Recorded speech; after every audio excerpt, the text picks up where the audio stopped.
وسلم اللهم صل وسلم মাওলা তোমার দয়া বিনে কার সাধ্য আছে তোমায় সাধনে মাওলা তোমার দয়া বিনে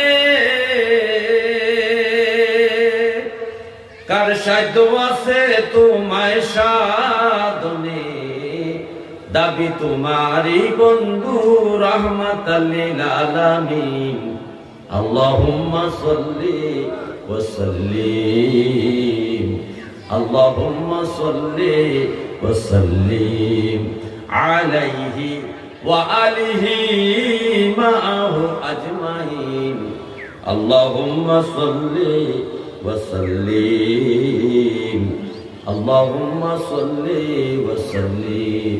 হে আমার ভাইও, এক নাম্বার প্রশ্ন হলো জন্ম থেকে মৃত্যু পর্যন্ত এই হায়াতটুকু কিভাবে তুমি অতিবাহিত করেছো হিসাব দাও।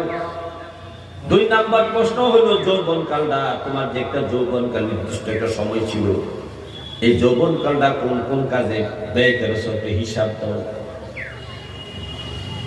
কেন যৌবনকালের হিসাব? যৌবনকালে সাহাবায়ে কেরাম যুবক সাহাবারা ইসলামের সবচেয়ে বেশি খেদমত করেছেন।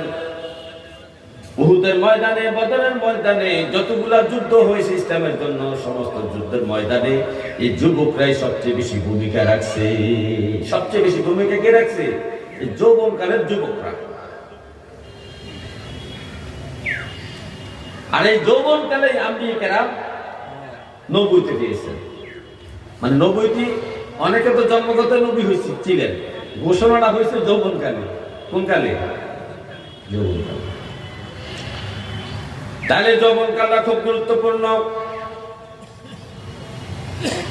তিন নম্বর প্রশ্ন হলো তুমি কিভাবে কামাই রুজি করছো, কিভাবে বেতন পাইছো, কিভাবে সম্পদ জোগাচ্ছ, ব্যবসা বাণিজ্য করছো, বাড়ি গাড়ি করেছো, টাকা পয়সা লাগাইছো, ব্যবসা বাণিজ্য করছো, মিল ফ্যাক্টরি করেছো, বিভিন্ন কিছুর হিসাব আল্লাহ তাআলার কাছে আপনাকে দিতে হবে। এগুলা হালাল পন্থায় কামাই করছো না হারাম পন্থায় কামাই করতে হিসাব দাও। 4 নাম্বার প্রশ্ন করবে রব্বে কারীম। নবীজি বলতেন 4 নাম্বার প্রশ্ন হইল ওয়াফিমা আনফাকাহু। আরে যে কামাই রুজি করছো লক্ষ লক্ষ টাকা, এই টাকাগুলা কোন কোন হালাল খাতে কোন কোন হারাম খাতে ব্যয় করছে হিসাব দাও। কত টাকা ফুটবল খেলার জন্য দিয়েছো হিসাব দাও। মসজিদে কত টাকা